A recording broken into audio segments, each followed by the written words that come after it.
എന്താ? നിങ്ങളാണോ ഈ കിരൺ? അതെ. ആ, ഞങ്ങളുടെ കുഞ്ഞന്തി.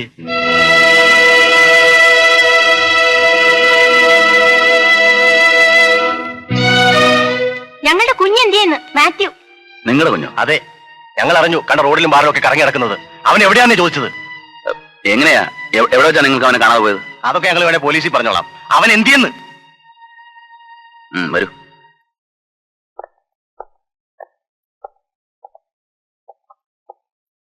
അവിടെ ഉണ്ട്.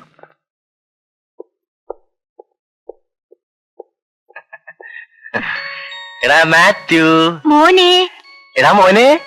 കുട്ടാ വാടാ. അവൻ വല്ലാതെ ക്ഷീണിച്ചു പോയി. വാട കുട്ട. അങ്ങനെ നിനക്ക് ഞാനൊന്ന് എടുക്കട്ടെ? എത്ര നാളായി. വേണ്ട വേണ്ട. നോക്കി, അവൻ നമ്മളെ പോലും മറന്നു തോന്നുന്നു. മറന്നോടെ കുട്ടാ? പറയട കുട്ടാ. എന്താ നീ ഇങ്ങനെ നോക്കുന്നേടാ? ഒന്ന് ചിരിച്ചേ. പൊന്നെ, മമ്മീനൊന്ന് വിളിച്ചേ. എത്ര നാളായി വിളിച്ചിട്ട്? ഒന്ന് വിളിക്കേ. വിളിക്കടാ മോനെ, വിളിക്കടാ. അവനിപ്പോ മമ്മീന്നും വിളിക്കില്ല, ഡാഡിന്നും വിളിക്കില്ല. അവൻ ആകെ ക്ഷീണിച്ചിരിക്കല്ലേ. എന്ത് പറ്റിപ്പോയടാ മോനെ നിനക്ക്? എന്ത് മിടുക്കം കുട്ടനായിരുന്നു. അതെങ്ങനാ, നേരത്തും കാലത്തും ആഹാരം വല്ലതും ശരിക്കും കിട്ടണ്ടേ? അതുകൊണ്ട് എന്റെ മോൻ ഇങ്ങനെ ക്ഷീണിച്ചു പോയത്. വന്നതൊക്കെ വന്നില്ലേ, ഇനി പോട്ടെ. നമുക്ക് അവനെയും കൊണ്ടങ്ങ് പോവാം. വീട്ടിലെല്ലാരും കാത്തിരിക്കുക. മാത്യു നിങ്ങളെ അച്ഛനെന്നാണോ ഡാഡി എന്നാണോ വിളിക്കാറ്? അവൻ എന്നെ ഡാഡിന്നേ വിളിക്കാറുള്ളൂ. അല്ലേടാ കുട്ടാ?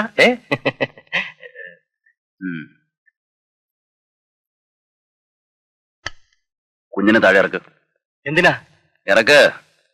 എന്തിനാന്നാ ചോദിച്ചത്? ഇറക്കടാ. ഡാഡി എന്നാണോ അച്ഛനെന്നാണോ വിളിക്കാറ്? ഡാഡിയെന്നാ വിളിക്കുന്നത്. മിണ്ടി പോരുത്, മൂക്കിടിച്ചാൻ പറ്റില്ല. പറടാ, അച്ഛനെന്നാണോ ഡാഡി എന്നാണോ? എനിക്ക് തെറ്റുപറ്റിയതാ, അച്ഛാന്താ. ഓ, ആ പാവം പിടിച്ച കുഞ്ഞ് ജനിച്ചിട്ട് ഇതുവരെ സംസാരിച്ചിട്ടില്ല.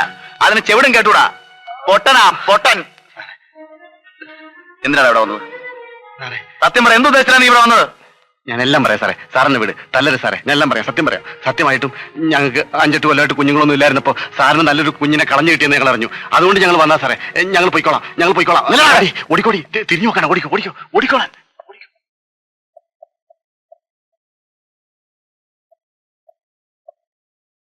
എടാ, നിന്നെയൊക്കെ ആരെങ്കിലും പറഞ്ഞു വിട്ടാണെങ്കിൽ അവന്മാരോട് ചെന്ന് പറഞ്ഞാൽ എന്റെ പേര് കിരൺ എന്നാണെന്ന്.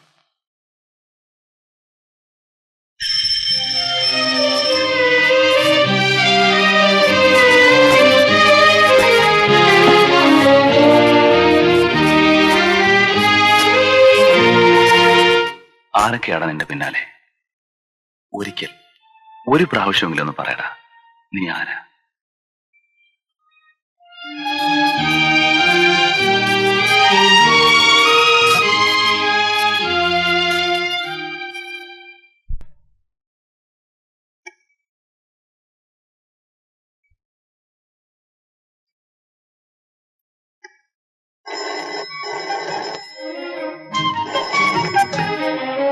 Hello hello hello hello hello hello hello hello.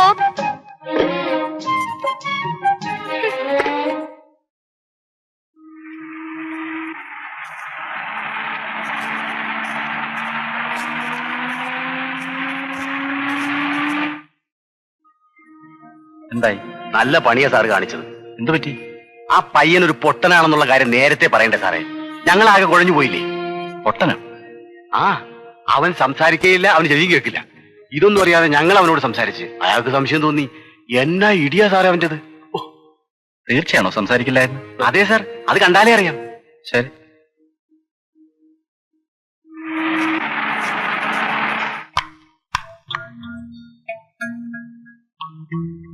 എന്നാലും അപകടം ഒഴിവാകുന്നില്ല. എന്നെങ്കിലും അവൻ ആംഗ്യത്തിലൂടെയോ മറ്റോ ആരെങ്കിലും മനസ്സിലാക്കി കൊടുക്കാൻ സാധിച്ചാൽ എല്ലാ ചുരുളും ഈസിയായി അഴിയപ്പെടും. ഇനി മറ്റൊന്നും ആലോചിക്കാനില്ല. ഒരു ചെറിയ പേജല്ലേ, അതുകൂടി അങ്ങ് കീറിക്കള. ആ അധ്യായം അങ്ങ് തീരട്ടെ.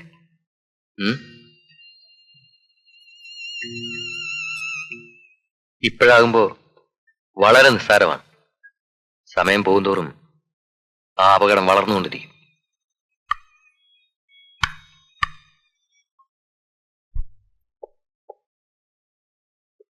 കിട്ടു, നിക്ക് നിക്ക് നിക്ക്.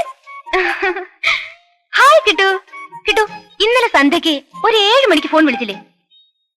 ഹലോ ഹലോ എന്ന് ഒച്ച വെച്ചിട്ടും മിണ്ടായിരുന്നപ്പോഴേ എനിക്ക് മനസ്സിലായി കിട്ടുമായിരിക്കുമെന്ന്. എന്താ ഒന്നും മിണ്ടാത്ത? ഇന്നുണ്ട് ചോക്ലേറ്റ്. ചോക്ലേറ്റ്സ് പിന്നെ എന്റെ കയ്യിൽ എപ്പോഴും റെഡിയാ. എന്നാ വാങ്ങിച്ചോ. താങ്ക്സ് പറ. പറഞ്ഞാലേ തരുള്ളൂ. അവൻ പറയില്ല, പറയാൻ കഴിയില്ല. Is duff and dumb.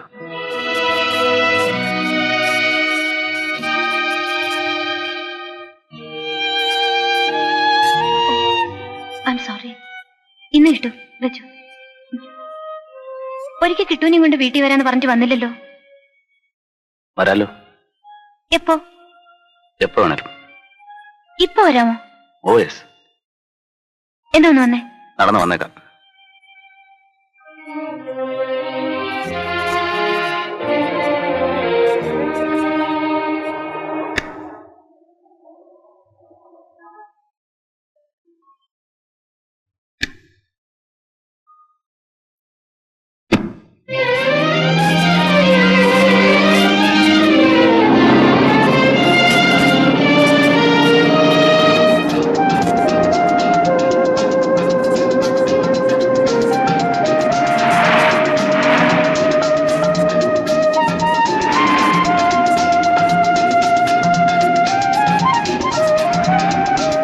നിന്റെ മുജ്ജന്മ പരിചയത്തിന്റെ രഹസ്യം എന്ന് ഞാൻ അറിയും. സ്മാർട്ടായിട്ട് നോണം. അവൾ ഏത് തരക്കാരിയാണെന്ന് അറിയില്ല.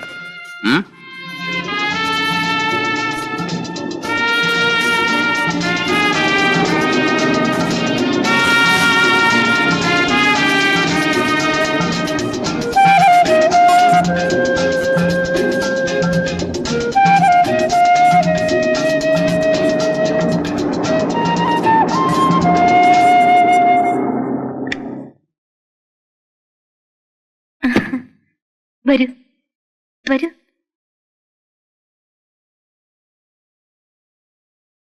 വരുന്നേ.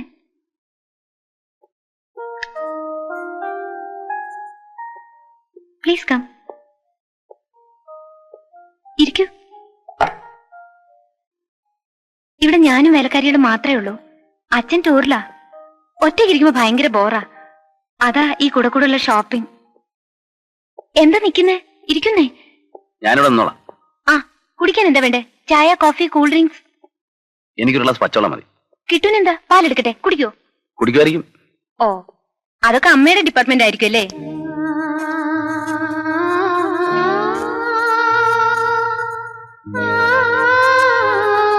നിങ്ങൾ എവിടെ താമസം? ആരെ? ഞാനോ? അതെ. പൂഞ്ചിറ ജംഗ്ഷനിൽ. അവിടെ എവിടെ? വലത്തോട് തിരിയണം. തിരിയുമ്പോ ഇടതുവശത്ത് കാണുന്ന രണ്ടാമത്തെ വീട്. ആ വലിയ മതിലുള്ള മരങ്ങളൊക്കെ ഉള്ള? അയ്യോ, അത് പ്രേതബാധയുള്ള വീടല്ലേ? ഒരു കുഞ്ഞു മരിച്ച, ഒരു സ്ത്രീ തൂങ്ങിച്ചത്ത്.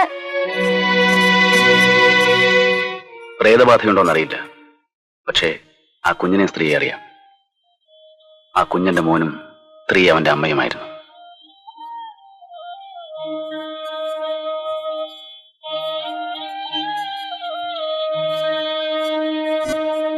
കിട്ടുവിടെ?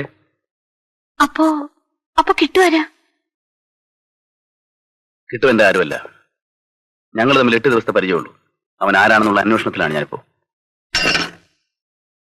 കിട്ടു എന്തോ പൊട്ടിച്ചെന്നാ തോന്നുന്നേ. കിട്ടോ?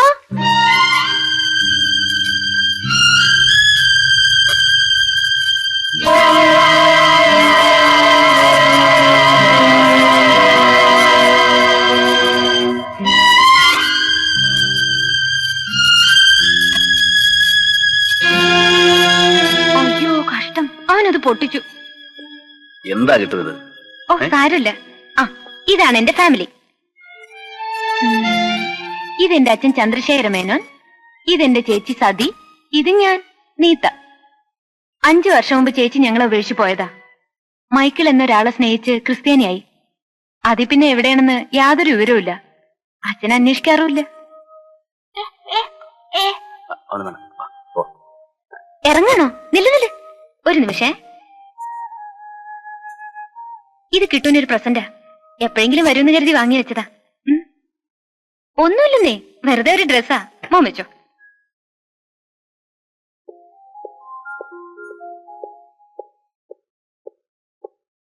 ആ പിന്നെ കിട്ടുവിനെ ഇനി എപ്പോഴാ കാണാ?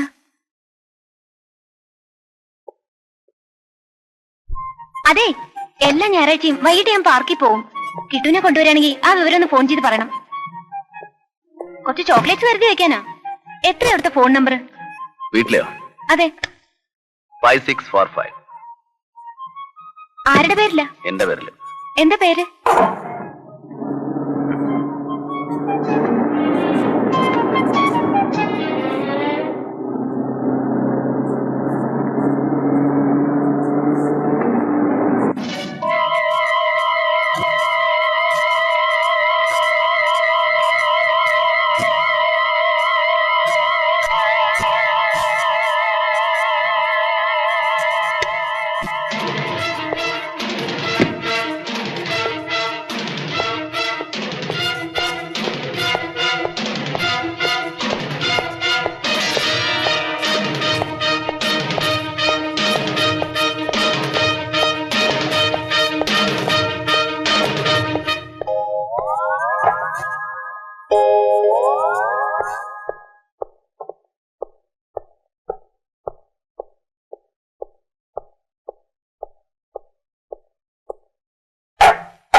എടാ കിട്ടൂ, സത്യത്തിൽ ഈ കുടിയം നിർത്തണമെന്ന് എനിക്ക് വല്ലാത്ത ആഗ്രഹമുണ്ട്. ഞാൻ കുടിച്ച മഹാപോർണ, അതെനിക്ക് തന്നെ അറിയാം. പക്ഷെ സമ്മതിക്കണ്ടേ? ഇന്ന് തന്നെ കണ്ടില്ല ആ പെണ്ണിന്റെ ഷൈനിങ്. ഫോൺ നമ്പർ എത്ര, ആരുടെ പേരില്ല, എന്താ പേര് എന്നൊക്കെ. എന്നാ പിന്നെ അത് നേരിട്ട് ചോദിച്ചാ പോരെ.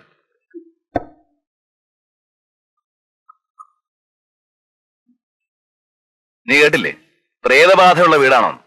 ആ, നീ എങ്ങനെ കേൾക്കാനാ? നീ എന്തിനാ അവളെ പറയാൻ നടക്കുന്നേ? അവളുടെ കോലം കണ്ടറിയില്ല അവള് ശരിയല്ലെന്ന്. പാർക്കി വരുമോന്ന്. ആര് വരാൻ? നീ കാരണമാ. അല്ലെങ്കിൽ ഞാനിങ്ങനത്തെ ഉള്ളതെന്നും പറയാൻ നടക്കാത്തതാ.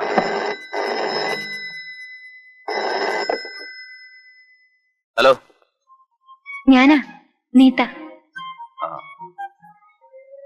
കിട്ടുവിനെ ഉടുപ്പ് പാകമായിരുന്നു? ഇട്ടു നോക്കിയില്ല. പാകമായിരിക്കും. പിന്നെ ടെലിഫോൺ ഡയറക്ടറി നമ്പർ നോക്കി ഞാൻ പേര് കണ്ടുപിടിച്ചു. കിരൺ. അത് പറയാനാ വിളിച്ചത്. Good night. കണ്ടില്ലേ, പെശക പെശക. അവളെന്നെ പറ്റി എന്താ ധരിച്ചിരിക്കുന്നേ? നിനക്കറിയോ, ഞാനെന്ന പുരുഷന് ഒരേ ഒരു പെണ്ണെ ഈ ലോകത്ത് സ്നേഹിക്കാൻ പറ്റൂ. എന്റെ സുശീലെ, എന്റെ ഭാര്യയെ, എന്റെ പൊന്നുമോനെ തലക്കടിച്ചു കൊന്നിട്ട് തൂങ്ങിച്ചത്ത എന്റെ സുശീലെ.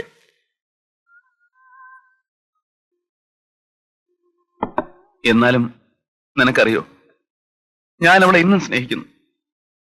ഇനി എത്ര ജന്മങ്ങളുണ്ടായാലും അവൾ മാത്രമായിരിക്കണം എന്റെ അടുക്കലെന്ന് ഞാൻ ആഗ്രഹിക്കുന്നു. ഞാൻ സ്നേഹിച്ച പോലെ ഒരു പുരുഷനും അവന്റെ ഭാര്യയെ സ്നേഹിച്ചു കാണില്ല.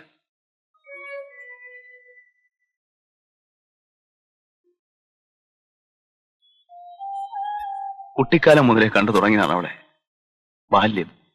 ബാല്യത്തിലെ വഴക്കുകൾ, പിന്നെ കൗമാരം, അതിന്റെ ഇണക്കങ്ങൾ, പിണക്കങ്ങൾ, പരിഭവങ്ങൾ, അതിലൊക്കെ ഒളിപ്പിച്ച് ഓമനിച്ച് സൂക്ഷിച്ച പ്രേമം, പിന്നെ കല്യാണം. അത് കഴിഞ്ഞപ്പോ ലോകം മുഴുവൻ കാൽക്കീഴിൽ കിടന്നുള്ളുകയായിരുന്നു. അത്രയ്ക്കായിരുന്നു ഹാപ്പിനെസ്. കുറെ കാലം കഴിഞ്ഞപ്പോഴത് തുടങ്ങി. മാനസികാസുഖം, ടൈഫോയിഡ് പോലെ, മഞ്ഞപ്പിത്തം പോലെ ഒരു അസുഖം, തലച്ചോറിന് നേർത്ത പനി, അത് കൂടിക്കൂടി വന്നു. ലോകത്തിൽ ഏത് ചികിത്സയും ഞാൻ അവൾക്ക് കൊടുക്കുമായിരുന്നു. പക്ഷേ എല്ലാവരും പറഞ്ഞ ഒരു കുട്ടി ഉണ്ടാവുമ്പോ മാറുമെന്ന്. അങ്ങനെ അവളുടെ അസുഖം മാറ്റാൻ വേണ്ടി മാത്രം വന്ന് പിറന്നു എന്റെ പൊന്നുമോൻ രാഹുൽ. കിട്ടൂ, എന്റെ ഈ കൈ കൊണ്ട് ആ പൊന്നുമോനെ ഒന്ന് താലോലിക്കാൻ പോലും എനിക്ക് കഴിഞ്ഞിട്ടില്ല. അവൻ പിറന്നപ്പോ സുശീലയുടെ ദീനം പിടിച്ച തലച്ചോറ് അവളോട് പറഞ്ഞു, എന്നെ സൂക്ഷിച്ചോ, ഞാൻ എന്റെ മോനെ കൊല്ലുമെന്ന്. പിന്നെ അവനൊന്ന് നോക്കാൻ പോലും അവൾ എന്നെ അനുവദിച്ചിട്ടില്ല. ഞാൻ കൊല്ലുമെന്ന് പേടിച്ച് കുഞ്ഞിനെ മാറോടടക്കി ആഴ്ചകളോളം അവൾ ഉറങ്ങാതിരുന്നു. അപ്പോഴൊക്കെ അസുഖം കൂടുകയായിരുന്നു. എന്നിലെ അച്ഛൻ, എന്നിലെ ഭർത്താവ് അകലെ മാറി നിന്ന് പൊട്ടിക്കരും. എന്നാലും അവളോടുള്ള എന്റെ സ്നേഹം പെരുകി അതിരില്ലാത്ത മാനത്തോളം. ഒരിക്കൽ പിച്ച വെച്ച് നടക്കുന്ന എന്റെ മോൻ ഒരു ബ്ലേഡ് എടുത്ത് കളിക്കുന്ന കണ്ടപ്പോ അവന്റെ പിഞ്ചു വിരൽ മുറിയുമെന്ന് കരുതി അത് പിടിച്ചു വാങ്ങാൻ ശ്രമിച്ച എന്നെ കണ്ട് എന്റെ സുശീല ഓടി വന്നു എന്നെ പിച്ചിപ്പൊളിച്ചു. നിന്നെ കൊണ്ട് എന്റെ മോനെ കൊല്ലിക്കില്ല എന്നവൾ അലറി. ഭ്രാന്ത് അവളുടെ ചുണ്ടിലും കണ്ണിലും കൂടെ തിളച്ചുരുകി. ആ രാത്രി, ശപിക്കപ്പെട്ട ആ നവംബർ 18 അവൾ എന്റെ രാഹുലിന്റെ തല കല്ലുകൊണ്ട് ഇടിച്ചു പൊളിച്ചു. എന്നിട്ട് ഒരു സാരിത്തുമ്പിൽ കെട്ടിത്തൂങ്ങി അവളും ഈ വീടിനോട് യാത്ര വന്നു. അവളുടെ അസുഖം മാറ്റാമെന്ന് രാഹുൽ അത് മാറ്റി, എന്നേക്കുമായി മാറ്റി. കേട്ടു, നിനക്ക് കാരണം ആ കല്ല്, എന്റെ പൊന്നുമോന്റെ തലച്ചോറിടിച്ചു പൊളിച്ച ആ കല്ല്.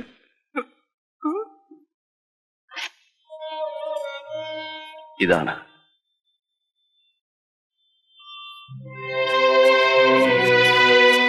കണ്ടോ, അവൻ കളിച്ചിട്ടില്ലാത്ത അവന്റെ കളിപ്പാട്ടങ്ങൾ.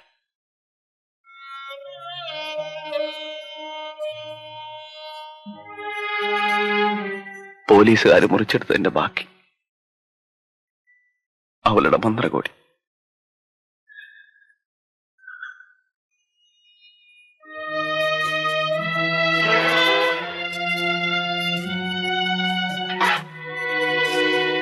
ആ മുറി അതുപോലെ ഞാൻ സൂക്ഷിക്കാം.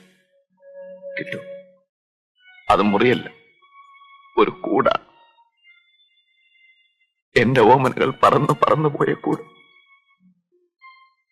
പറന്നുപോയവർ എന്നെങ്കിലും ഒരിക്കൽ തിരിച്ചു വരുമെന്ന് ഞാൻ പ്രതീക്ഷിച്ചു. വന്നില്ല.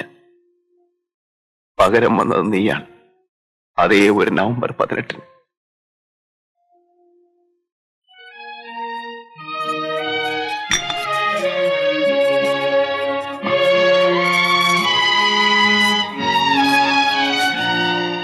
നീ ആരാടാ കിട്ടു? എന്റെ രാഹുലിന്റെ പുനർജന്മമാണ് നീയെങ്കിൽ മോനെ, പ്ലീസ് ഈ അച്ഛനെ കുറിച്ച് ഓർത്ത് ദുഃഖിക്കരുത് ഒരു നിമിഷം പോലും, പ്ലീസ്.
കിട്ടു മോനെ, ഐ എം സോറി. ഇനി ഞാൻ കുടിക്കില്ല. എനിക്കറിയാം എന്റെ രാഹുലിനെ താലോലിക്കാൻ കഴിയാതെ പോയ ഈ കൈകളിലാണ് നിന്റെ ജീവൻ തൂങ്ങുന്നതെന്ന്. വിട്ടുകൊടുക്കില്ല നിന്നെ ഞാൻ ആർക്കും. നിന്റെ സ്വന്തം അച്ഛനും അമ്മയും വന്നാൽ പോലും ഞാൻ വിട്ടുകൊടുക്കില്ല.